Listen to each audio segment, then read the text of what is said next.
Okay, welcome to the third episode of the VALPRO Path podcast, your go-to source for the latest news in the European plant protein sector. My name is Tamara Terninic. I'm for Foodscale Hub, an organization that leads dissemination, communication, and exploitation activities of the VALPRO Path project. In this episode, we will focus on two major driving forces behind the European plant protein sector: innovation and collaboration. We will talk about collaborative initiatives that are actively shaping the landscape. And joining us for these insightful conversations are two prominent figures in the plant protein domain: Richard Lynch, the project manager of VALPRO Path, and Stella Child, research and grants manager from the Good Food Institute. Welcome. It is so nice to have you here. It is my pleasure to welcome you both today. Yeah, thanks, Tamara. Great to be here. Thanks for inviting me. Likewise, so lovely to be here. Okay, so without further ado, Richard, VALPRO Path aims to leverage on-farm processes and establish new business models, including the development of novel products. So what are some specific technologies or innovative approaches that the project is employing in order to advance sustainable plant protein production in Europe? Yeah, so VALPRO Path, I suppose, in itself, it's called an innovation action project. So really what that means on the ground is that we bring innovations to industry and put them in place. So one of the key actions or activities that we're doing in the project is that we're developing working business models that different, we'd say, actors or people within the industry can pick up and utilize and put into place to make a more sustainable plant protein industry. So, for example, what we're doing is we're creating these test beds or environments for testing novel innovations. And one of these, what we call is innovative productive systems or production systems. So they're almost living lab-like systems where we can test new innovations and technologies. One of those, as you mentioned, is on-farm processing. And the idea of this is that we add value to farmers' product before it leaves the farm gate. So, for example, we're looking at some technologies that can deshell peanuts, a very high protein crop, before it leaves the farm gate, and it leaves value then with the farmers themselves. And then we're also testing other technologies to try and prevent yield loss or mitigate against yield loss. So we're looking at things, a technology, or I suppose an agronomic kind of practice that farmers can put in place, a very practical practice where they intersow peas and beans together to prevent lodging of the pea crop. So that suits farmers in specific areas that grow a lot of peas. And then we look at some of the other wet sciences, as we say, so some technologies that can process these crops into kind of further ingredients for the food industry, and then be used in multiple types of food products going forward. So VALPRO Path is actually going to bring a lot of benefits to different stakeholders. So we cannot wait for the results of the project. Stella, in your role as a leader in research funding for sustainable proteins, could you provide insights into the current funding landscape? And what are what are the primary funding sources for the sustainable protein research? Sure. So I think the first thing to say would be that obviously plant-based foods are on the market already. There are a lot out there that are great. And that's been primarily thus far sort of supported by private sources of investment.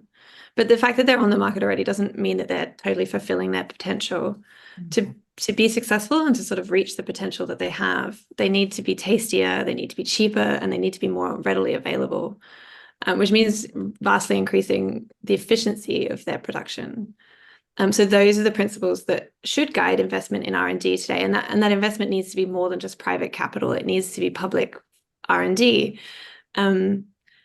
What we see when we look at the European funding landscape for plant-based meat, eggs, seafood, and dairy is that there is a lot of work going into sort of analyzing the environmental, the sustainability footprint of this rapidly developing industry, understanding what consumers want. And And that's all really important work, but we really need more going into improving the core technologies. So science like VALPRO Path, improving the ability of European farmers to grow these crops in Europe, developing business models, developing more efficient and sustainable ways of processing plant protein, and healthy food formulations. So we recently released a report about plant-based food and health in Europe that highlights the work that's already taking place to enhance the nutritional quality of plant-based meats. But it really also highlights the need of public funding bodies to invest more in advancing research to develop next generation products. And what are primary funding sources now? So I think there are public funding bodies that are starting to fund this. We've seen more investment in the UK, for instance, in plant-based foods in the last year than we have in the previous 2 decades. So there are, and we also saw in Denmark, the new plant-based action plan. So national governments are recognizing that these foods are really core to meeting their sustainability and their environmental targets, and that the best way to invest is actually through R&D, not just through like sort of price control or like the later on stages, that the products themselves need to be improved as a first step. So I think that is changing the availability of funding for researchers working in this area. It's for the better. The only hope is that governments see that. Yes. Richard, addressing challenges is always a focus on innovation. And as you said, VALPRO Path is an innovation action. So what specific challenges in sustainable plant protein production is VALPRO targeting with innovative approaches? And how is actually the project approaching these challenges? Yeah, so I suppose it's no different to any other agricultural system. There are challenges in trying to improve it and make it more sustainable. And probably a little more so at the plant protein side of things because it's a novel sector. Really, it's a novel system that's growing, especially for the food element of it. So there's a lot of challenges. If you started really at the farm level, there's some challenges around the variety of crops that are available, plant protein crops, we'll say, available for farmers to grow. So there needs to be a lot more work in terms of, as Stella has said, the research element of that to breed new varieties that are drought tolerant and suitable to different climates and different paleoclimatic zones, so different soil types and environments and so on. And then that needs to go forward then to the breeding companies again, need to be able to propagate this crop once we've developed a crop. And propagate the crops that are not necessarily just those that are high yielding crops overall, but those that might be high yielding in terms of protein content, if we're to use it in a food product at the end of the day. And then once, farmers can receive these crops and can grow these seeds, they have availability of these seeds, there needs to be a premium chain for farmers that actually grow these crops to incentivize them to keep growing these crops. So to do that, we need some level of processing infrastructure in place that can take this crop from the field and develop that into a higher premium material. So whether it's milled down into a protein flour, where the protein is isolated from the carbohydrate of the crop itself, or where it's turned into a protein isolate, which is completely just independent protein, and then used in different food products going forward. So there is a lot of challenges. In terms of VALPRO Path, what we're doing, I suppose we're addressing some of those. We have an extensive, we have a number of countries, 5 countries actually involved in the project that are involved in breeding programs to develop new varieties that are suitable to their own regions. So we have countries such as Denmark, Germany, Portugal, Ireland, and Italy involved in these breeding programs. And then further on, then we're looking at developing infrastructure, some of the technologies that some of these processing plants might put in place, such as dry separation and so on. So yeah, we're looking at the whole spectrum of the supply chain to see if we can address these challenges. And actually, sorry, Tamara, just before we jump on, actually one of important output we had recently from the project was that we had a look at these gaps. We spent about a year analysing the different gaps and challenges across the supply chain, or what we call the value chain of plant proteins. And we have a report developed that's available on our website, which I'm sure is at the end of this podcast. You can get details of. Yes, thank you for mentioning that, Richard. Yes, the story map is available on our homepage on the VALPRO Path project. Richard, thank you for mentioning the challenges that VALPRO Path wants to address. And we know that in order to address the challenges, it's important that all actors get together. So Stella, I was just wondering, with your background in science policy support, how do existing policies influence the progression of sustainable proteins research? And are there any particular policy changes that could further promote innovation and collaboration in this field?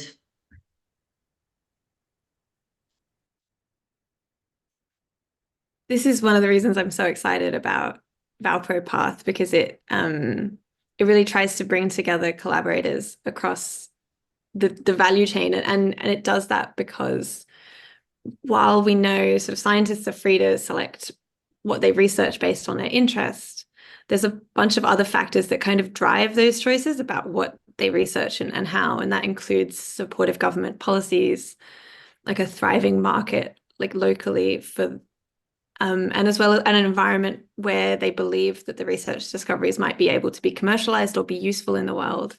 And that incentivizes individual scientists in the topics they choose to work on. It's really important also that researchers see that there's a secure pipeline of funding available for research on the topic. That's one of the reasons why when we see governments throw their weight behind these national policy plans, it makes such a difference, because you are basically telling your scientists, like, this is what we want, like, this is what we want for our country. This is like how we believe we're going to make the changes that we need to make to our food system. So I think that it's coupling those national plans with fair regulation of the products. So in cases of novel foods, like that means that you need to have a fair and effective regulatory system. And then, a thriving R&D sector. That's the sorts of things that we advocate for, and we think make the most positive effects on innovation. Yeah, so actually with innovation, policies are developing too. Yeah. Okay, Richard, VALPRO Path, we know how much collaborative efforts are important, and VALPRO Path is actually part of this amazing collaborative effort called Horizon for Protein Group. Can you quickly explain the group's goals and why collaboration within it is vital for the European plant protein landscape? Yeah, absolutely. So Horizon for Proteins is a cluster group of European funded projects focusing on alternative proteins, so not just plant protein. And it was established in 2021, as far as I know, by 4 currently funded projects under Horizon 2020 and Horizon Europe funding. And they focused on a wide variety of alternative proteins, from microalgae to insect, plant, microbial proteins. So there was a great diversity in the different types of topics and expertise they had in that group. And then VALPRO Path joined in the last, say, 6 to 8 months. We've been part of that group. We find it very useful in terms of discussing certain, say, aspects that they might be very strong on that we mightn't have focused as much on in our projects, such as maybe consumer acceptance of different alternative protein sources, or safety or regulatory challenges that might be around the acceptance of alternative proteins. So initiatives such as this are very important because it allows, I suppose, a more coordinated approach to try and target an audience with the information to try and make a bigger improvement in the sector. So they're very important. And also, just to mention, I suppose one of the key activities of that group is that they have joint webinars where different projects come together and share resources and expertise across different topic areas and so on. You asked about different initiatives. I suppose Yes. NGOs such as the Good Food Institute are a perfect example on the strong work that they're doing across Europe and the US in trying to drive like fact-based kind of discussion around sustainable dietary choices. So we need these types of initiatives and we need this collaboration across different projects so we're all on the one page. Okay, so Stella, I've seen you nodding. Do you have anything to add? I mean, this goes to the core of what the Good Food Institute is trying to do. The reason we act globally is trying, yeah, really to advance the discourse, base it in evidence, and then apply it in like both in science and the technology. So working to our mission is to advance alternative proteins, and that means to move forward the policy discussion to provide a fair path to market for these foods and to improve the core technologies. So working with scientists, working with innovators. And yeah, that's the fact that VALPRO and the Horizons for Protein group is a collection of research active group of projects trying to coordinate on the work that they do, trying to avoid repetition or that like sort of Yes. inefficient work is just really positive for the European scientific sector, I think, because there's lots of different scientific disciplines involved in alternative proteins. It's not like the plant-based obviously has a lot of plant scientists, but once you move into fermentation or so on, you're also talking about biochemical engineers, very disparate types of researchers. And I think the more coordination, the better in terms of moving the sector forward. Yes, it's not only important when it comes to, knowledge exchange and expertise exchange, but it is also important when it comes to bringing up new ideas, because these productive discussions are actually excellent for that. And Stella, I was also wondering, since collaboration seems to be a key element in your role, how do collaborative initiatives like these, like including scientists and universities and funding bodies, and other partners contribute to fostering a thriving research ecosystem when it comes to European plant protein sector? So not only the initiatives that are bringing together different projects like Horizon for Proteins, but also other collaborations that bring together all the actors from the field.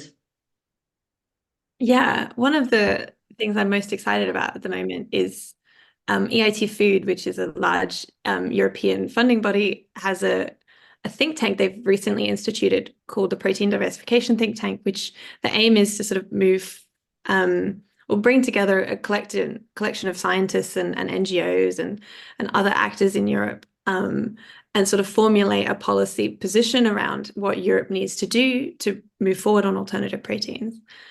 I really believe in on a scientific level that discoveries aren't just the talented people are necessary, but it's not sufficient for the sector to move forward. You need like the right collaborators, which is in food. It's not just scientists, it's food safety, it's about commercialization, it's about consumer preferences, and it's definitely about the policy environment. Like our food system is deeply interconnected, and you need retailers, you need food companies to be involved.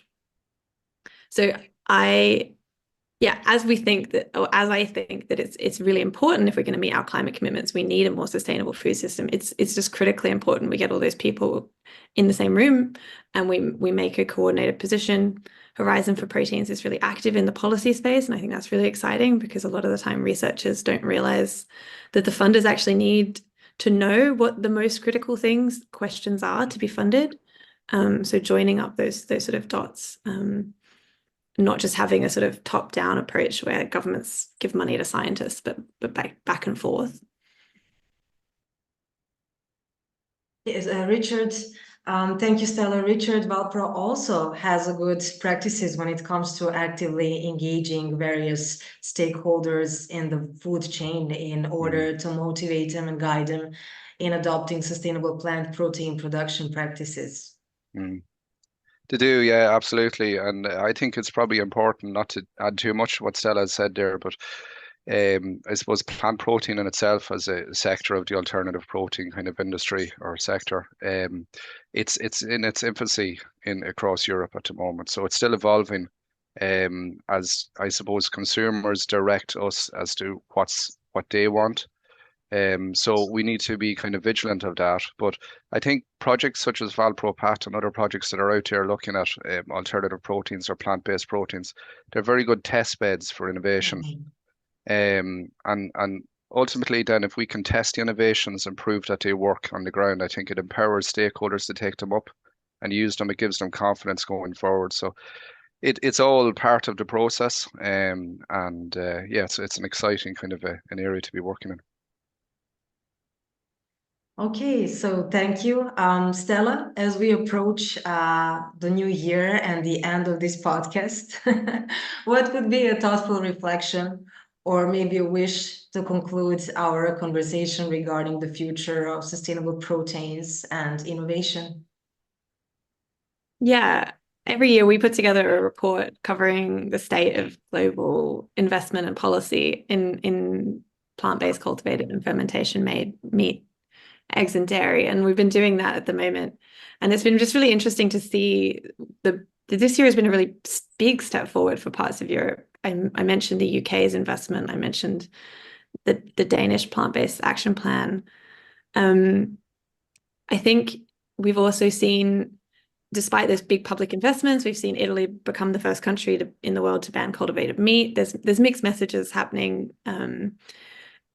I think it's really important that the EU and national governments for next year sort of step up, develop a coherent strategy on plant protein, but just generally on protein diversification. So we could see Europe as a leader in this in the future. Okay, that's a great message. Richard, anything to add?